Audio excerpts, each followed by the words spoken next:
आपकी हजारों चिट्ठियां मिली हैं, लाखों संदेश मिले हैं और मैंने कोशिश की है कि ज्यादा से ज्यादा चिट्ठियों को पढ़ पाऊं, देख पाऊं, संदेशों को जरा समझने की कोशिश करूं।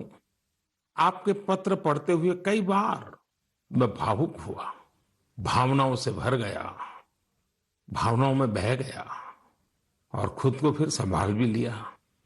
आपने मुझे मन की बात के 100वें एपिसोड पर बधाई दी है, लेकिन मैं सच्चे दिल से कहता हूं, दरअसल बधाई के पात्र तो आप सभी मन की बात के श्रोता है, हमारे देशवासी हैं। मन की बात कोटि कोटि भारतीयों के मन की बात है, उनकी भावनाओं का प्रकटीकरण है। साथियों, 3 अक्टूबर 2014 विजयादशमी का वो पर्व था और हम सब ने मिलकर विजयादशमी के दिन मन की बात की यात्रा शुरू की थी। विजयादशमी यानी बुराई पर अच्छाई की जीत का पर्व। मन की बात भी देशवासियों की अच्छाइयों का, सकारात्मकता का एक अनोखा पर्व बन गया है। एक ऐसा पर्व जो हर महीने आता है, जिसका इंतजार हम सभी को होता है। हम इसमें पॉजिटिविटी को सेलिब्रेट करते हैं, हम इसमें पीपल्स पार्टिसिपेशन को भी सेलिब्रेट करते हैं। कई बार यकीन नहीं होता कि मन की बात को इतने महीने और इतने साल गुजर गए। हर एपिसोड अपने आप में खास रहा। हर बार नए उदाहरणों की नवीनता, हर बार देशवासियों की नई सफलताओं का विस्तार। मन की बात में पूरे देश के कोने कोने से लोग जुड़े, हर आयु वर्ग के लोग जुड़े। बेटी बचाओ बेटी पढ़ाओ की बात हो, स्वच्छ भारत आंदोलन हो, खादी के प्रति प्रेम हो या प्रकृति की बात, आजादी का अमृत महोत्सव हो या फिर अमृत सरोवर की बात। मन की बात जिस विषय से जुड़ा वो जन आंदोलन बन गया और आप लोगों ने बना दिया। जब मैंने तत्कालीन अमेरिकी राष्ट्रपति बराक ओबामा के साथ साझा मन की बात की थी, तो इसकी चर्चा पूरे विश्व में हुई थी। साथियों, मन की बात मेरे लिए तो दूसरों के गुणों की पूजा करने की तरह ही रहा है। मेरे एक मार्गदर्शक थे, श्री लक्ष्मण राव जी इनामदार। हम उनको वकील साहब कहा करते थे। वो हमेशा कहते थे कि हमें दूसरों के गुणों की पूजा करनी चाहिए। सामने कोई भी हो, आपके साथ का हो, आपका विरोधी हो, हमें उसके अच्छे गुणों को जानने का, उनसे सीखने का प्रयास करना चाहिए। उनकी इस बात ने मुझे हमेशा प्रेरणा दी है। मन की बात दूसरों के गुणों से सीखने का बहुत बड़ा माध्यम बन गई है। मेरे प्यारे देशवासियों, इस कार्यक्रम ने मुझे कभी भी आपसे दूर नहीं होने दिया। मुझे याद है, जब मैं गुजरात का मुख्यमंत्री था तो वहां सामान्य जन से मिलना जुलना स्वाभाविक रूप से हो ही जाता था। मुख्यमंत्री का कामकाज और कार्यकाल ऐसा ही होता है, मिलने जुलने के अवसर बहुत मिलते रहते हैं। लेकिन 2014 में दिल्ली आने के बाद मैंने पाया कि यहां का जीवन तो बहुत ही अलग है। काम का स्वरूप अलग, दायित्व अलग, स्थितियां परिस्थितियों के बंधन, सुरक्षा का तामझाम, समय की सीमा। शुरुआती दिनों में कुछ अलग महसूस करता था, खाली खाली सा महसूस करता था।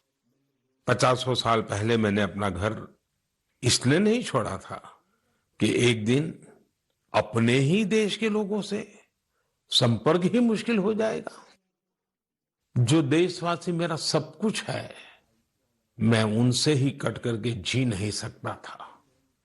मन की बात ने मुझे इस चुनौती का समाधान दिया, सामान्य मानवी से जुड़ने का रास्ता दिया। पदभार और प्रोटोकॉल व्यवस्था तक ही सीमित रहा और जनभाव कोटि कोटि जनों के साथ मेरे भाव विश्व का अटूट अंग बन गया। हर महीने मैं देश के लोगों के हजारों संदेशों को पढ़ता हूं।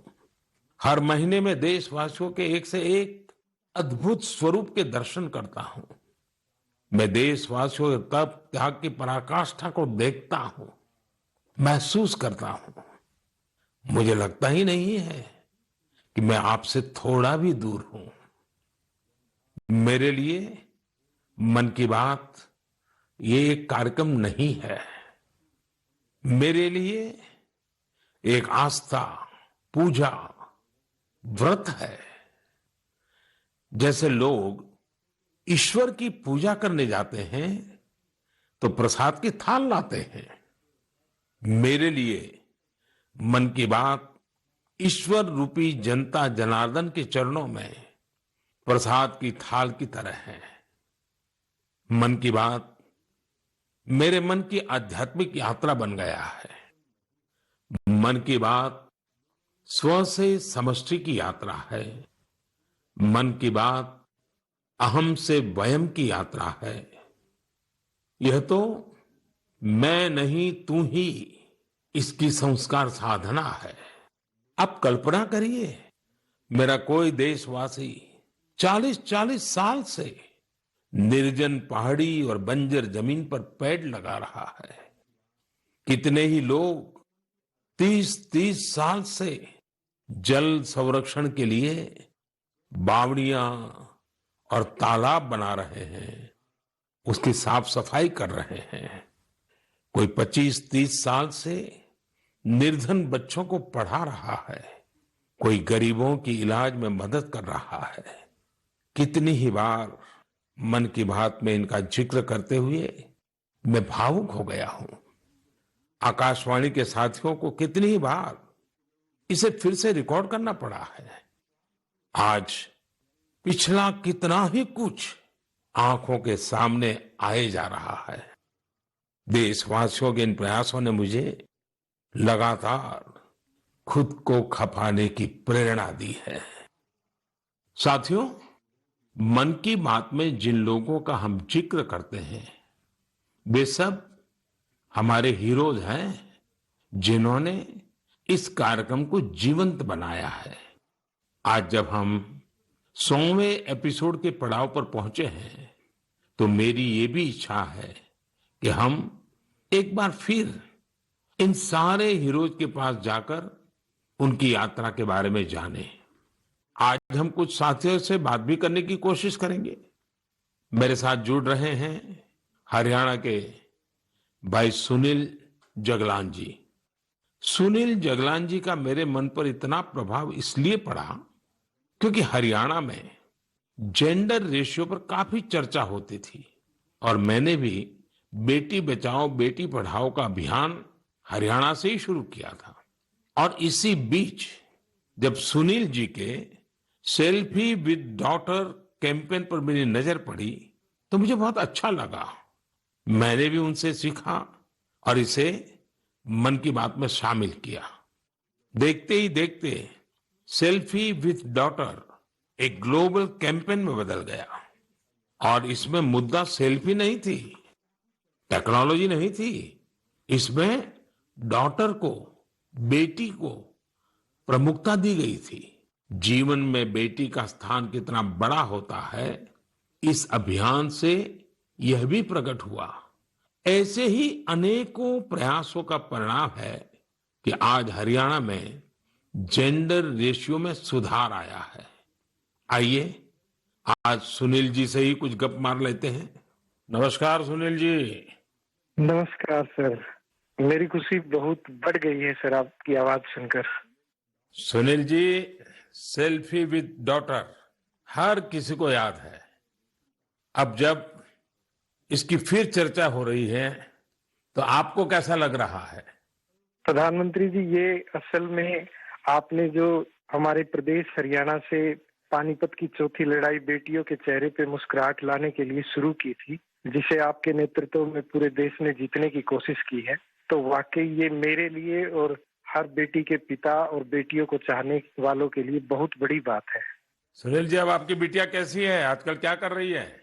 जी, मेरी बेटियां नंदनी और याचिका है। एक 7th क्लास में पढ़ रही है, एक 4th क्लास में पढ़ रही है और आपकी बड़ी प्रशंसक हैं। उन्होंने आपके लिए थैंक यू प्राइम मिनिस्टर करके अपनी क्लासमेट्स जो हैं लेटर भी लिखवाए थे असल में। वाह वाह वाह वाह अच्छा, बिटिया को आप मेरा और मन की बात के श्रोताओं का खूब सारा आशीर्वाद दीजिए। बहुत बहुत शुक्रिया जी, आपकी वजह से देश की बेटियों के चेहरे पे लगातार मुस्कान बढ़ रही है। बहुत बहुत धन्यवाद सुनील जी। जी शुक्रिया। साथियों, मुझे इस बात का बहुत संतोष है कि मन की बात में हमने देश की नारी शक्ति की सैकड़ों प्रेरणादायी गाथाओं का जिक्र किया है। चाहे हमारी सेना हो या फिर खेल जगत हो, मैंने जब भी महिलाओं की उपलब्धियों पर बात की है उसकी खूब प्रशंसा हुई है। जैसे हमने छत्तीसगढ़ के देउर गांव की महिलाओं की चर्चा की थी। ये महिलाएं स्वयं सहायता समूहों के जरिए गांव के चौराहों, सड़कों और मंदिरों की सफाई के लिए अभियान चलाती हैं। ऐसे ही तमिलनाडु की वो आदिवासी महिलाएं जिन्होंने हजारों इको फ्रेंडली टेराकोटा कप्स निर्यात किए, उनसे भी देश ने खूब प्रेरणा ली। तमिलनाडु में ही 20,000 महिलाओं ने साथ आकर वेल्लोर में नाग नदी को पुनर्जीवित किया था। ऐसे कितने ही अभियानों को हमारी नारी शक्ति ने नेतृत्व दिया है और मन की बात उनके प्रयासों को सामने लाने का मंच बना है। साथियों, अब हमारे साथ फोन लाइन पर एक और सज्जन मौजूद है। इनका नाम है मंजूर अहमद। मन की बात में जम्मू कश्मीर की पेंसिल स्लेट्स के बारे में बताते हुए मंजूर अहमद जी का जिक्र हुआ था। मंजूर जी, कैसे हैं आप? थैंक यू सर, बड़े अच्छे से है सर। मन की बात के इस 100वें एपिसोड में आपसे बात करके मुझे बहुत अच्छा लग रहा है। Thank you sir. अच्छा, ये पेंसिल स्लेट्स वाला काम कैसा चल रहा है? बहुत अच्छे से चल रहे हैं सर, बहुत अच्छे से। जब से सर आपने हमारी बात मन की बात में कही सर, तब से बहुत काम बढ़ गया सर, और दूसरों को भी रोजगार यहाँ बहुत बड़ा है इस काम में। कितने लोगों को अब रोजगार मिलता होगा? अभी मेरे पास 200 प्लस है। अरे वाह मुझे बहुत खुशी हुई। जी सर, जी सर। अभी 1-2 महीने में अभी मैं इसको एक्सपांड कर रहा हूँ कि और 200 लोगों को रोजगार बढ़ जाएगा सर। वाह वाह वाह। देखिए मंजूर जी, जी सर। मुझे बराबर याद है, और उस दिन आपने मुझे कहा था कि ये एक ऐसा काम है जिसकी न कोई पहचान है, न स्वयं की पहचान है, और आपको बड़ी पीड़ा भी थी, और इस वजह से आपको काफी बड़ी मुश्किलें होती थी, वो भी आप कह रहे थे। लेकिन अब तो पहचान भी बन गई और 200 से ज्यादा लोगों को रोजगार दे रहे हैं। जी सर, जी सर। और नया एक्सपांशन करके और 200 लोगों को रोजगार दे रहे हैं। ये तो बहुत खुशी की खबर दी आपने। एवं सर, यहाँ पे जो फार्मर है सर, उनका भी बहुत बड़ा इसमें फायदा मिला सर। तब से 2000 का ट्री बेचते थे, अभी वही ट्री 5000 तक पहुंच गया सर। इतनी डिमांड बढ़ गई सर इसमें तब से, और अपनी पहचान भी बन गई। इसमें बहुत से आर्डर है अपने पास सर। अभी मैं आगे 1-2 महीने में और एक्सपेंड करके और 2-250 गाँव में जितने भी लड़के लड़की हैं इसमें एडजस्ट हो सकता है, उनका भी रोजी रोटी चल सकता है सर। देखिए मंजूर जी, वोकल फॉर लोकल की ताकत कितनी जबरदस्त है, आपने धरती पर उतार के दिखा दिया है। जी सर, जी सर। मेरी तरफ से आपको और गांव के सभी किसानों को और आपके साथ काम कर रहे हैं सभी साथियों को भी मेरी तरफ से बहुत बहुत शुभकामनाएं। धन्यवाद भैया। धन्यवाद सर। साथियों, हमारे देश में ऐसे कितने ही प्रतिभाशाली लोग हैं जो अपनी मेहनत के बलबूते ही सफलता के शिखर तक पहुंचे हैं। मुझे याद है, विशाखापट्टनम के वेंकट मुरली प्रसाद जी ने एक आत्मनिर्भर भारत चार्ट शेयर किया था। उन्होंने बताया था कि वो कैसे ज्यादा से ज्यादा भारतीय प्रोडक्ट्स ही इस्तेमाल करेंगे। जब बेतिया के प्रमोद जी ने एलईडी बल्ब बनाने की छोटी यूनिट लगाई, या गढ़ मुक्तेश्वर के संतोष जी ने मैट्स बनाने का काम किया, मन की बात ही उनके उत्पादों को सबके सामने लाने का माध्यम बना। हमने मेक इन इंडिया के अनेक उदाहरणों से लेकर स्पेस स्टार्टअप्स तक की चर्चा मन की बात में की है। साथियों, आपको याद होगा, कुछ एपिसोड पहले मैंने मणिपुर की बहन विजय शांति देवी जी का भी जिक्र किया था। विजय शांति जी कमल के रेशों से कपड़े बनाती हैं। मन की बात में उनके इस अनोखे इको फ्रेंडली आइडिया की बात हुई तो उनका काम और पॉपुलर हो गया। आज विजय शांति जी फोन पर हमारे साथ हैं। नमस्ते Vijay Shanti ji, how are you? Sir, I am fine. And how is your work going on? Sir, still working along with my 30 women. In such a short period, you have reached 30% team. Yes, sir. This year also more expand with 100 women in my area. So your target is 100 women. Yeah, 100 women. And now people are familiar with this lotus stem fiber? Yes, sir. Everyone know from Man Ki Baat program all over India. So now it's very popular. Yes, sir. From Prime Minister Man Ki Baat program, everyone knows about the lotus fiber. So now you got the market also. Yes, sir. I have got a market from USA also. They want to buy in bulk, in large quantities. But I want to give from this year to send the US also. So now you are exporter. Yes, sir. From this year, I export our product made in India, lotus fiber. So when I say vocal for local and now local for global. Yes, sir. I want to reach my product all over the globe of world. So congratulations and wish you best luck. Thank you, sir. Thank you. Thank you, Vijaya Shanti. Thank you, sir. साथियों, मन की बात की एक और विशेषता रही है।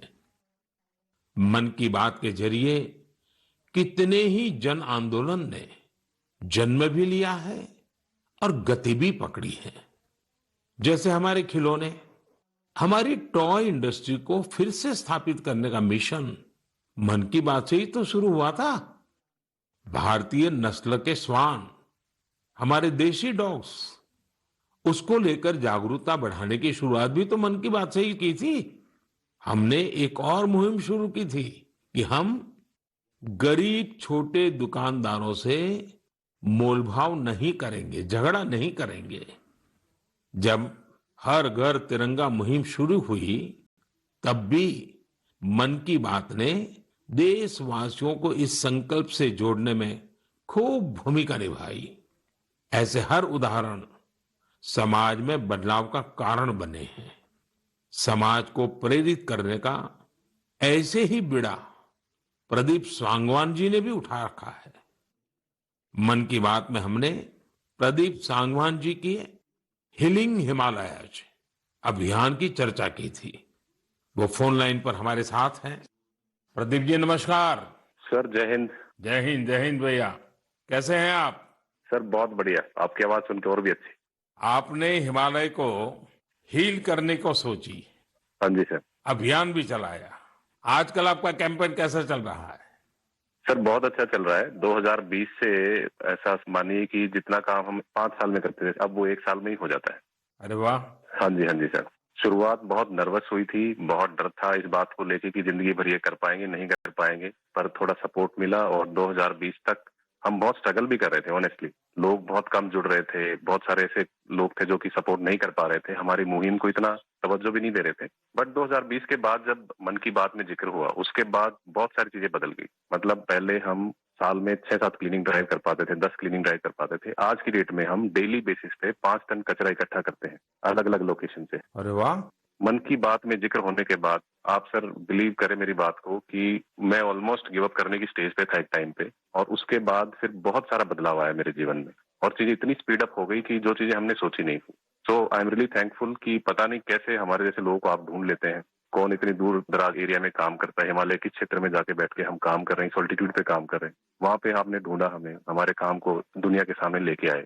तो मेरे लिए बहुत इमोशनल मोमेंट था तब भी और आज भी कि मैं हमारे देश के जो प्रथम सेवक हैं उनसे मैं बातचीत कर पा रहा हूँ। मेरे लिए इससे बड़ी सौभाग्य की बात नहीं हो सकती।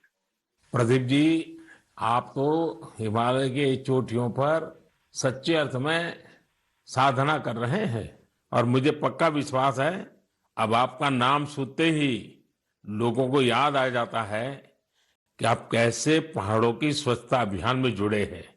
हाँ जी सर। और जैसा आपने बताया कि अब तो बहुत बड़ी टीम बनती जा रही है और आप इतनी बड़ी मात्रा में डेली काम कर रहे हैं। हाँ जी सर। और मुझे पूरा विश्वास है कि आपके इन प्रयासों से, उसकी चर्चा से अब तो कितने ही पर्वतारोही स्वच्छता से जुड़े फोटो पोस्ट करने लगे हैं। हाँ जी सर, बहुत। ये अच्छी बात है। आप जैसे साथियों के प्रयास के कारण waste is also a wealth, ये लोगों के दिमाग में अब स्थिर हो रहा है और पर्यावरण की भी रक्षा हो रही है और हिमालय का जो हमारा गर्व है उसको संभालना, संवारना वो सामान्य मानवी जुड़ रहा है। प्रदीप जी, बहुत अच्छा लगा मुझे। बहुत बहुत धन्यवाद भैया। Thank you sir, thank you so much. जय हिंद। साथियों, आज देश में टूरिज्म बहुत तेजी से ग्रो कर रहा है। हमारे ये प्राकृतिक संसाधन हो, नदियां, पहाड़, तालाब या फिर हमारे तीर्थ स्थल हो, उन्हें साफ रखना बहुत जरूरी है। ये टूरिज्म इंडस्ट्री की बहुत मदद करेगा। पर्यटन में स्वच्छता के साथ साथ हमने इनक्रेडिबल इंडिया मूवमेंट की भी कई बार चर्चा की है। इस मूवमेंट से लोगों को पहली बार ऐसे कितनी जगहों के बारे में पता चला जो उनके आसपास ही थे। मैं हमेशा ही कहता हूं कि हमें विदेशों में टूरिज्म पर जाने से पहले हमारे देश के कम से कम 15 टूरिस्ट डेस्टिनेशन पर जरूर जाना चाहिए।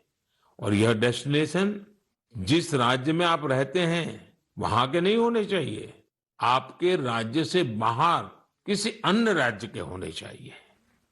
ऐसे ही हमने स्वच्छ सियाचिन, सिंगल यूज प्लास्टिक और ई वेस्ट जैसे गंभीर विषयों पर भी लगातार बात की है। आज पूरी दुनिया पर्यावरण के जिस इशू को लेकर इतना परेशान है, उसके समाधान में मन की बात का ये प्रयास बहुत अहम है। साथियों, मन की बात को लेकर मुझे इस बार एक और खास संदेश यूनेस्को की डीजी ऑद्रे ऑजुले का आया है।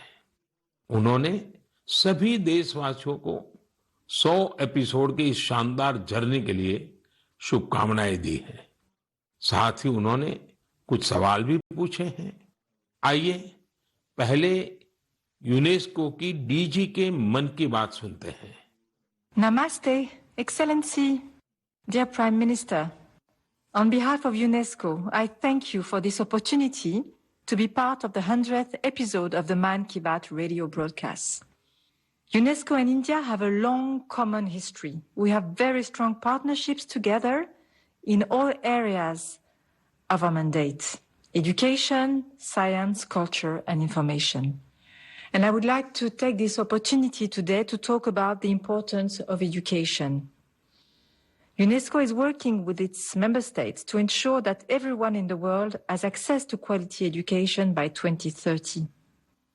With the largest population in the world, could you please explain the Indian way to achieving this objective? UNESCO also works to support culture and protect heritage.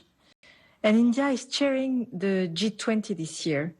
World leaders will be coming to Delhi for this event. Excellency, how does India want to put culture and education at the top of the international agenda? I once again thank you for this opportunity and convey my very best wishes through you to the people of India. À bientôt. Merci beaucoup. Thank you, Excellency. I'm happy to interact with you in the 100th Man Ki Baat program. I'm also happy that you have raised the important issues of education and culture. साथियों, UNESCO की DG ने education और cultural preservation यानी शिक्षा और संस्कृति संरक्षण को लेकर भारत के प्रयासों के बारे में जानना चाहा है। ये दोनों ही विषय मन की बात के पसंदीदा विषय रहे हैं। बात शिक्षा की हो या संस्कृति की, उसके संरक्षण की बात हो या संवर्धन की, भारत की यह प्राचीन परंपरा रही है। इस दिशा में आज देश जो काम कर रहा है वो वाकई बहुत सराहनीय है। नेशनल एजुकेशन पॉलिसी हो या क्षेत्रीय भाषा में पढ़ाई का विकल्प हो, एजुकेशन में टेक्नोलॉजी इंटीग्रेशन हो, आपके ऐसे अनेक प्रयास देखने को मिलेंगे। वर्षों पहले गुजरात में बेहतर शिक्षा देने और ड्रॉप आउट रेट्स को कम करने के लिए गुणोत्सव और शाला प्रवेश उत्सव जैसे कार्यक्रम जन भागीदारी की एक अद्भुत मिसाल बन गए थे। मन की बात में हमने ऐसे कितने ही लोगों के प्रयासों को हाईलाइट किया है जो निस्वार्थ भाव से शिक्षा के लिए काम कर रहे हैं। आपको याद होगा, एक बार हमने ओडिशा में ठेले पर चाय बेचने वाले स्वर्गीय डी प्रकाश राव जी के बारे में चर्चा की थी, जो गरीब बच्चों को पढ़ाने के मिशन में लगे हुए थे। झारखंड के गांवों में डिजिटल लाइब्रेरी चलाने वाले संजय कश्यप जी हो, कोविड के दौरान ई लर्निंग के जरिए कई बच्चों की मदद करने वाली हेमलता एनके जी हो, ऐसे अनेक शिक्षकों के उदाहरण हमने मन की बात में लिए हैं। हमने कल्चरल प्रिजर्वेशन के प्रयासों को भी मन की बात में लगातार जगह दी है।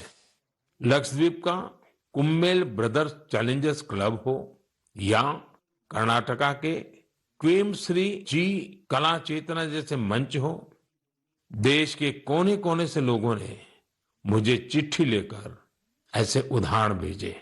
हमने उन 3 कॉम्पिटिशन्स को लेकर भी बात की थी जो देशभक्ति पर गीत, लोरी और रंगोली से जुड़े थे। आपको ध्यान होगा, एक बार हमने देश भर के स्टोरी टेलर्स से स्टोरी टेलिंग के माध्यम से शिक्षा की भारतीय विधाओं पर चर्चा की थी। मेरा अटूट विश्वास है कि सामूहिक प्रयास से बड़ा बदलाव लाया जा सकता है।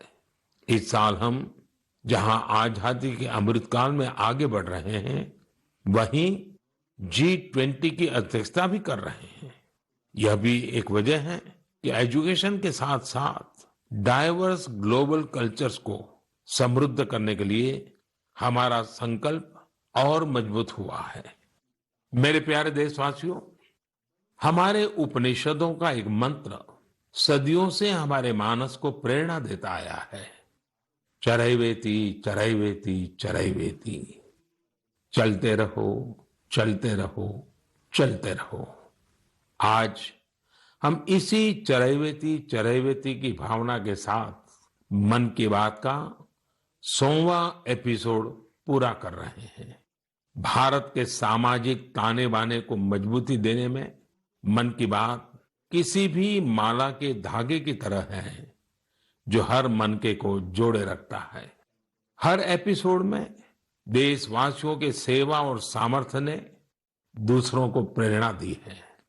इस कार्यक्रम में हर देशवासी दूसरे देशवासी की प्रेरणा बनता है। एक तरह से मन की बात का हर एपिसोड अगले एपिसोड के लिए जमीन तैयार करता है। मन की बात हमेशा सद्भावना, सेवा भावना और कर्तव्य भावना से ही आगे बढ़ा है।